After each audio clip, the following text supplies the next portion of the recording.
Darating ang panahon na mawawala tayo sa mundong ito.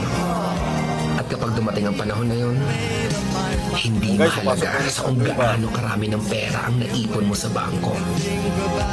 Hindi rin mahalaga sa kung gaano ka successful sa trabaho or sa business mo. At lalong hindi mahalaga sa kung gaano kaganda ng mukha at ng katawan mo. Dahil ang mahalaga pagdating ng panahon na yun ay ang sagot sa tanong na naging masaya ka ba? Nagawa mo ba ang kagustuhan ng puso mo kahit pag-gaano ka malito sa mata ng mundo?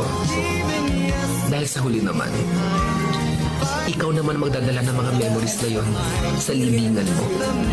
Hindi naman ang mga tao sa paligid mo. So make sure na bago pa dumating ang panahon, naaalis na tayo sa mundo.